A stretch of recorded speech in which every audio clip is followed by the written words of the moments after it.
Olá, meus amigos e minhas amigas, queridos alunos e alunas da Escola de Teologia João Ribe Palharim. Eu sou o pastor Ademir Pereira, pastor e coordenador da Escola de Teologia João Ribe Palharim. Estou aqui hoje trazendo para você mais uma aula do nível Master. Estamos dando continuidade à matéria que nós começamos na semana passada, estudando sobre o Apocalipse. Hoje nós vamos falar sobre o Cristo glorificado e as 7 igrejas. Aula 62, nível Master, módulo 4. É claro que quando se fala de Apocalipse, nós temos que entender que o Apocalipse é um livro muito profundo. E eu poderia gastar só nesta aula 7 aulas. Só nesta aula aqui eu poderia ficar 7 horas, por exemplo, se eu abordasse uma igreja por aula. Só que nós não temos esse tempo hábil, a nossa escola não tem esse tempo todo, já estamos aí no módulo 4, então nós temos que correr e o conteúdo precisa ser mais resumido.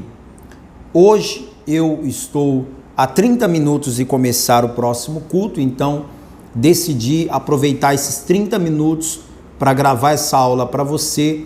É melhor eu gravar uma aula agora com 30 minutos do que te deixar sem aula essa semana e tentar mandar uma aula só na semana que vem, porque isso atrasaria a sua entrega de atividades. Então eu já vou me desculpando logo de cara, não vou conseguir hoje dar uma aula grande, vai ter que ser uma aula bem resumida mesmo, mas eu tenho certeza que se você se dedicar e ler a apostila, você vai conseguir assimilar. Caso fique alguma dúvida, entre em contato conosco pelo WhatsApp e nós vamos esclarecer.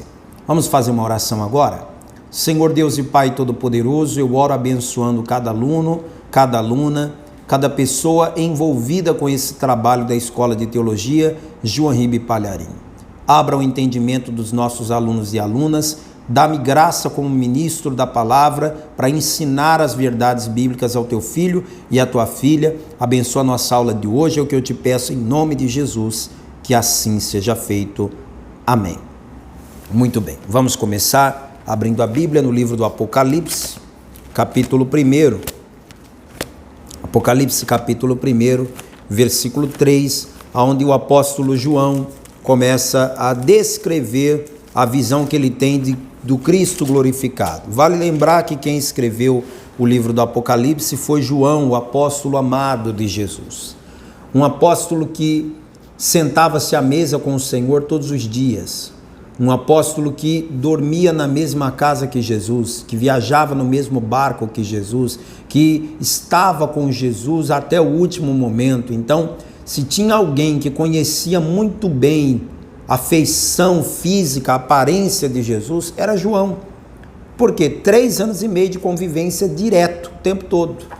Só que a visão que João tem de Jesus agora é diferente da visão que ele teve do Cristo humano. O Cristo glorificado que ele vê agora é diferente. Aqui no Apocalipse capítulo 1, verso 3, tem uma bem-aventurança. É outra característica só do Apocalipse. É o único livro da Bíblia que tem uma promessa para quem o lê.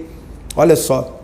Bem-aventurado aquele que lê e os que ouvem as palavras desta profecia e guardam as coisas que nela estão escritas, porque o tempo está próximo. Vamos para a apostila. Eu estou aqui com a minha aula impressa hoje. Se você quiser uma aula impressa dessa, você pode retirar conosco aqui na nossa unidade de ensino, ou se você quiser a aula em PDF, nós mandamos para o seu WhatsApp, é só solicitar. Como vimos na última aula, Apocalipse quer dizer revelação. João declara ter recebido do próprio Jesus a revelação que foi escrita no Apocalipse, está lá em Apocalipse 1, do verso 10 ao 11, quando João diz com todas as letras: eu fui arrebatado no Espírito no dia do Senhor e ouvi de trás de mim uma grande voz como de trombeta que dizia: eu sou o Alfa e o Ômega, o primeiro e o derradeiro. O que vês, escreve-o num livro e envia-o às 7 igrejas que estão na Ásia, a Éfeso, a Esmirna, a Pérgamo, a Tiátira, a Sardes, a Filadélfia e Laodiceia. Então, A ordem de Jesus foi clara. Tudo que você vai ver a partir de agora, escreve. Escreve tudo e manda para as 7 igrejas da Ásia. E nós vamos falar dessas 7 igrejas hoje. De acordo com Apocalipse capítulo 1, verso 3, a leitura do livro do Apocalipse e a sua retenção na memória e no coração traz bem-aventurança para o leitor. Quer dizer que a pessoa que lê o Apocalipse, ela traz para ela um grande benefício.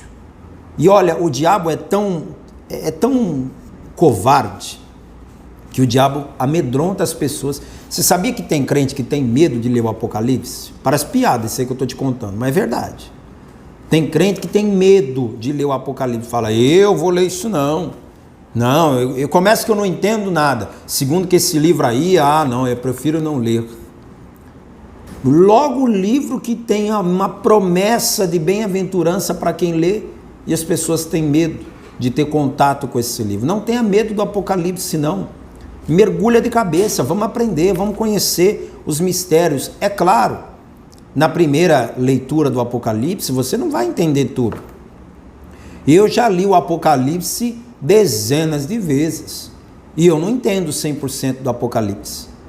E aliás, eu acredito que eu ainda vou ler muitas vezes e vou continuar sem ter esse 100% de conhecimento, porque simplesmente o Espírito Santo nos revela partes, não é? O apóstolo Paulo disse lá em Coríntios, que diz que porque aqui na terra em parte eu conheço, em parte eu sou conhecido, mas lá na glória aquilo que é em parte será aniquilado e conheceremos plenamente. Portanto, é de grande importância para o cristão a leitura deste livro, pois traz, além de conhecimento acerca das coisas futuras, bem-aventurança. Bem-aventurança é felicidade. O termo bem-aventurado significa literalmente mais que feliz. Tem o contente, tem o satisfeito, tem o feliz e tem o bem-aventurado. Bem-aventurado é mais do que tudo isso. Apocalipse é um modo maravilhoso de concluir a história que começou em Gênesis. Tudo que teve início no livro de Gênesis, no livro dos começos, é consumado no Apocalipse. Em Gênesis, o céu e a terra foram criados. Em Apocalipse, vemos novos céus e nova terra. Em Gênesis aparecem o sol e a lua.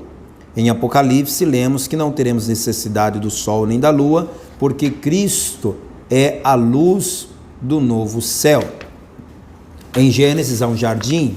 Em Apocalipse, uma cidade santa.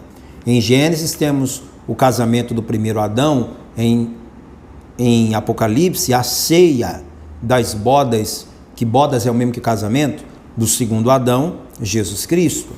Em Gênesis temos o princípio do pecado, em Apocalipse o fim do pecado. Assim podemos acompanhar o aparecimento do grande adversário, Satanás, em Gênesis, com o seu séquito de tristeza, dor e lágrimas, e ver no livro de Apocalipse a sua condenação e ruína. Muito interessante esse comentário de Myers aqui na página 687 do seu livro. Agora eu vou lhe dar um esboço do livro do Apocalipse, um esboço. O que é um esboço? É você, antes de ler o livro, saber do que o livro fala. Então vamos lá. No capítulo 1 fala da visão do Cristo glorificado. Capítulos 2 e 3, da igreja no passado e no presente. Capítulo 4, da igreja arrebatada. Capítulo 5, da igreja glorificada. Do capítulo 6 ao 18, fala da grande tribulação, que é aquele período que vai acontecer na terra após o arrebatamento da igreja. No capítulo 19, fala da volta pessoal de Jesus em glória, ou seja, a segunda vinda de Cristo. No capítulo 20, o milênio e o juízo final. E encerrando o capítulo 21 e 22, o perfeito estado eterno, que é depois que acaba o juízo final, aí vem novo céu, nova terra, tudo novo lá na glória. Não dá para falar tudo num dia só, então hoje nós vamos nos ater dos capítulos 1 ao capítulo 3, e mesmo assim é uma pena. Eu queria ter aqui 20 aulas de Apocalipse para usar aqui com vocês, ou que fosse pelo menos 12. Eu não tenho esse tanto de aulas, não tenho. As nossas disciplinas são divididas em 4 aulas, 5 no máximo. Então não dá para aprofundar aqui. Você vai ter que buscar por conta própria, lendo, estudando, pesquisando, e é claro que nós estamos aqui para dar esse auxílio para você. No capítulo 1, a visão do Cristo glorificado. No capítulo 1, João apresenta o motivo de estar escrevendo, diz quem é e saúda as igrejas da Ásia. Aí está aqui o texto de Apocalipse que eu li para você, vou ler lá embaixo na apostila. Repare que João, mesmo em espírito, não consegue suportar a glória da sua presença e cai a seus pés como morto. Queridos, João estava acostumado em ver Jesus. Está acostumado. Uma coisa sou eu que nunca vi Jesus. Você que nunca viu Jesus. Eu acho que se eu visse Jesus pessoalmente, eu ia ficar assim, em estado de êxtase. Eu nunca vi Jesus. Agora João via Jesus todo dia, comia com ele, dormia na mesma casa que ele, viajava no mesmo barco que ele, tive muitas experiências ao lado dele, orava no monte com ele. Será que João está tão extasiado assim de ver Jesus? Por quê? Porque a visão que ele tem de Jesus agora não é daquele Cristo humano. Ele está vendo agora o Cristo divino. E ele cai. Está escrito aqui com todas as letras que ele cai. Sabe, esse negócio de cair é até uma polêmica, né? Porque tem muita gente que questiona, pastor, esse negócio do crente cair. O crente cai em qual circunstância? Ele cai endemoniado, ele cai no poder, esse cair no poder é bíblico, não é bíblico, é certo ou não é? Tem igreja que você vai, que o povo está caindo lá o tempo todo, como é que é isso? João caiu diante da presença do Senhor, ele não conseguiu suportar de pé a glória da sua presença. João não é nenhum endemoniado, nenhum pecador, é um homem de Deus, e mesmo assim, em espírito, desfalece diante de seu poder e da sua presença gloriosa. Então, a minha interpretação disso aqui é: cair no poder existe? Existe. Bem, a menos que eu rasgue essa parte da minha Bíblia que está escrito que João caiu na presença do Senhor, não tem como negar. Não tem como negar. Esse cair dele não foi cair endemoniado. Esse cair dele não foi tropeçar num banco da igreja e cair. Ele caiu por quê? Porque ele não suportou a glória. Agora, eu vou ser honesto com você. Tem muita meninice dentro das igrejas de hoje em dia. Muita meninice mesmo. Muita emoção mesmo.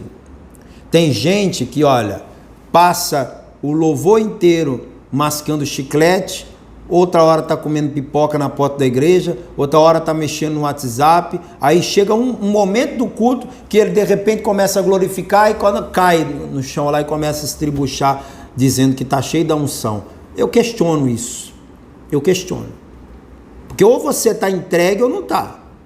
Como é que a mesma pessoa que agora há pouco estava mexendo no WhatsApp na hora do culto, mascando chiclete, comendo pipoca, agora está caindo no poder? Não dá para comparar a glória que João viu com o culto de domingo das nossas igrejas. Eu não estou querendo dizer que a tua igreja não tem unção. Não estou querendo dizer que a igreja que eu sou pastor não tem unção. O que eu estou querendo dizer é que não dá para comparar a experiência que João teve com a experiência que nós temos no dia a dia das nossas igrejas. Eu não sou esses que ficam caindo no poder, não sou. Nunca tive essa experiência de cair no poder, nunca tive. Agora, eu nunca tive a experiência que João teve. Você já teve? Você já teve a experiência de ver Jesus glorificado? Porque eu tenho certeza que se eu visse o que João viu, eu também cairia. Mas como eu ainda não vi, então eu continuo controlando. Não é? É nesse sentido que a palavra diz que o espírito do profeta é sujeito ao profeta. Não é que o Espírito Santo é sujeito a mim. É o meu espírito humano é sujeito a mim. A pessoa, quando ela está cheia do poder de Deus, ela não entra em transe, ela não sai em si, ela não entra num coma espiritual, que ela não vê nada, não ouve nada, não sente nada. Isso aí não existe. O Espírito Santo não me rouba os sentidos. João viu tudo e ele estava tão consciente que ele escreveu depois. Eu vi assim, assim, assim, assim. Então, se ele não tivesse consciente, ele não teria escrito. Não há mais sombra ao traço daquele Messias sofredor, banhado de sangue, que humildemente deixou que lhe tirassem a roupa e o vestissem com uma capa escarlate, que lhe colocassem uma cana nas mãos como cetro e lhe pusessem uma coroa de espinhos.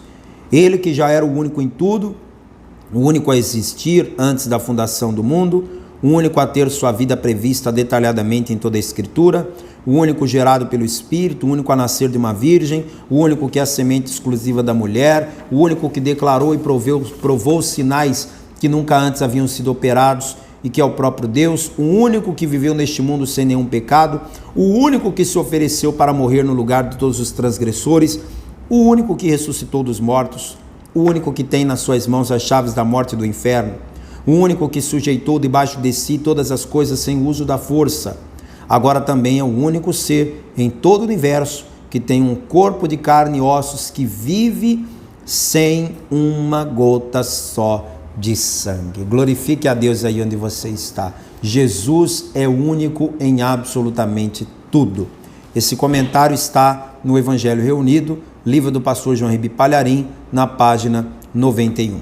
Então, capítulo 1 de Apocalipse resume a descrever o Cristo glorificado. Agora, nós vamos para o capítulo 2 e 3, e aí a gente vê as igrejas, as 7 igrejas do Apocalipse. Essas 7 igrejas do Apocalipse eram reais, existiram de verdade, essas cidades existiram de verdade, inclusive existem até hoje. Essas cidades hoje ficam na Turquia, algumas delas mantêm o mesmo nome, outras tiveram nomes mudados, mas elas ainda existem. E por que que estas 7 igrejas foram escolhidas? Primeiro você tem que entender o contexto bíblico. Em todo o contexto bíblico, o número 7 é usado para se referir à obra completa de Deus, à perfeição de Deus. O número 7 é o número da perfeição de Deus. Então, o número 7 representa isso. Agora, as igrejas de Éfeso, Esmirna, Pérgamo, Sardes, Tiátira, Filadélfia, Laodiceia, essas igrejas não foram escolhidas por acaso. Não. Se você pegar um mapa, você vai observar que Éfeso está aqui, aí vem para baixo Esmirna, vem para baixo Pérgamo, vem para baixo Sardes. É uma rota circular. Significa que o mesmo mensageiro poderia percorrer uma rota e ir levando esta mensagem por todas as igrejas. Então, o que é mais correto pensarmos é que todas as 7 cartas foram lidas em todas as 7 igrejas. E por que elas estão no Apocalipse para nós? Porque estas mensagens é uma mensagem de Cristo para a igreja como um todo. Ele escolhe estas 7 igrejas para mostrar situações que estavam ocorrendo dentro dessas igrejas e nos explicar. Assim como aquelas igrejas enfrentavam isso, nós corremos o risco de enfrentar.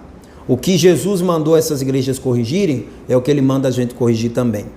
No Apocalipse capítulo 2, do 1 ao 7, nós vemos a carta à igreja de Éfeso. Éfeso era a maior das 7 cidades da época em que João escreveu o livro do Apocalipse. Na igreja de Éfeso, o Senhor Jesus fez algumas orientações. Ele disse, primeiro, tenho porém contra ti que deixaste o teu primeiro amor. Cristo mencionou não menos que 9 características louváveis na igreja de Éfeso, mas não podia desculpá-la pela falta de amor. A igreja de Éfeso tinha muito mais virtudes do que defeitos. Só que o fato de ter deixado morrer o primeiro amor não podia deixar ficar em branco. Então a primeira lição que a gente extrai das 7 igrejas é essa. Ainda que eu fale a língua dos homens, dos anjos, ainda que eu dê o meu corpo a ser queimado, ainda que eu faça isso ou faça aquilo, se eu não tiver amor, de nada vale. 1 Coríntios 13, o capítulo do amor diz isso.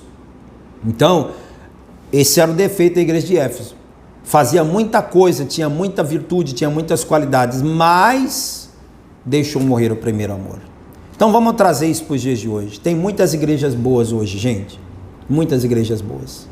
Eu não estou dizendo só da Paz e Vida, não. Estou falando da tua igreja. Você que é meu aluno e é membro de outra igreja. A tua igreja é uma bênção. Glorifique a Deus pela tua igreja. A tua igreja tem muitas qualidades, tem muitas virtudes. Mas se tem um defeito que todas as igrejas hoje têm, é o primeiro amor morrendo. Eu quero que você assista no meu canal do YouTube a mensagem de volta ao primeiro amor. Eu vou pedir para minha equipe colocar o link na descrição do vídeo. Por favor, Deus vai falar com você. Assista essa mensagem de volta ao primeiro amor, baseado na carta de Paulo, aliás, na carta à igreja de Éfeso. No capítulo 2, do 8 ao 11, está falando da igreja de Esmirna. Esta igreja foi encorajada por Cristo a ser fiel em qualquer situação. Eles viviam em grande pobreza. E a exortação aqui é: ser fiel até a morte, e dar-te-ei a coroa da vida. A igreja de Esmirna foi incentivada a lutar bravamente, apesar das condições desfavoráveis. Às vezes a gente, como igreja, pensamos que porque somos igreja, temos que ser livres, isentos de qualquer sofrimento. Mas Jesus nunca prometeu isso. Jesus nunca prometeu isenção do sofrimento. Ele disse: no mundo vocês vão ter aflições. Paulo falou: todos que quiserem servir a Deus piedosamente hão de padecer perseguição. O evangelho nunca pregou, a Bíblia nunca pregou um evangelho de mar de rosas, de benesses e mais benesses e nenhuma luta ou adversidade. A igreja de Esmirna vivia em grande dificuldade, e o Senhor não falou que ia mudar a situação deles. O Senhor falou para eles: fiquem firmes. Tem situações que Deus muda, tem situações que Deus não muda, que Deus nos molda através delas. Se Deus quer te mudar através de uma situação, Deus não vai mudar a situação, Deus vai deixar a situação lá, por pior que ela seja, do mesmo jeito, para mudar você. Agora, se Deus quiser mudar a situação, Ele pode, Ele é Deus, Ele faz o que quiser. A carta à igreja de Pérgamo está no capítulo 2, do 12 ao 17. A recomendação para esta igreja é: arrepende-te, pois quando não, em breve virei a ti, e contra eles batalharei com a espada da minha boca. Quem tem ouvidos, ouça o que o Espírito diz às igrejas. A igreja de Pérgamo era uma igreja tolerante, uma igreja que permitia doutrinas dos nicolaítas. Essa doutrina dos nicolaítas ensinava, minha gente, que o que a pessoa faz da vida humana, natural, física, não interfere na vida espiritual.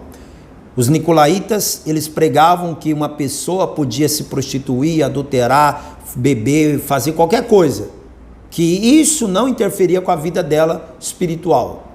Ou seja, eu posso ter minha vida com Deus bonitinha, vou para a igreja, leio a Bíblia, oro, e fora da igreja eu tenho uma vida toda torta, que uma coisa não atrapalha a outra. Ora, francamente, né? Não dá para engolir isso. Por isso que o Senhor chamou a atenção da igreja de Pérgamo, falou: vocês têm que parar de tolerar esse tipo de doutrina. Vocês não podem dar ouvidos a esse tipo de pregação mentirosa. É óbvio que se eu não andar em santidade fora da igreja, a minha vida dentro da igreja vai ser afetada.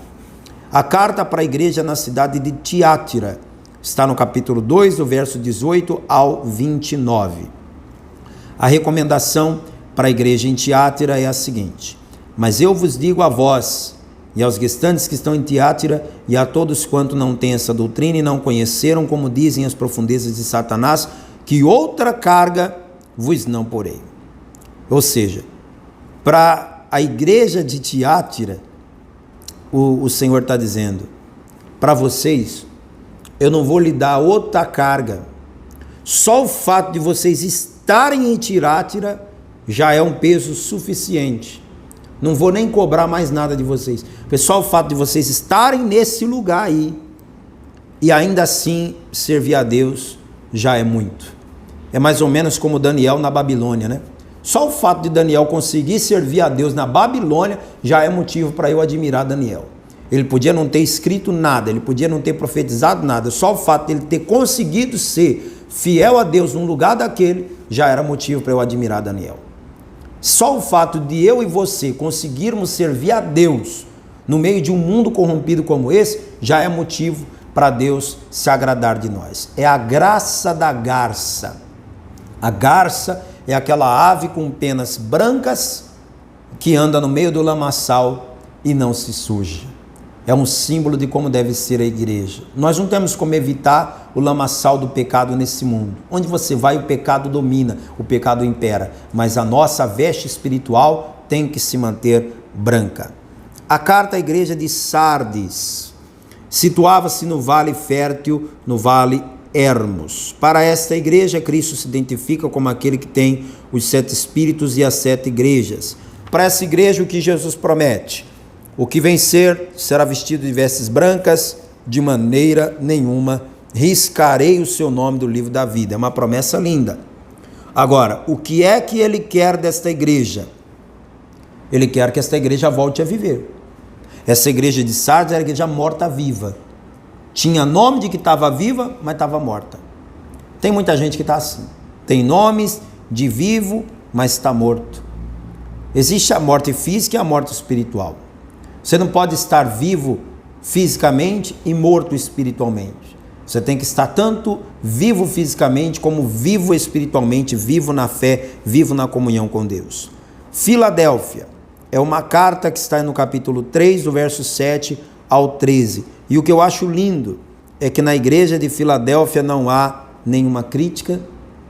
Na igreja de Filadélfia, o Senhor reconhece as boas obras da igreja.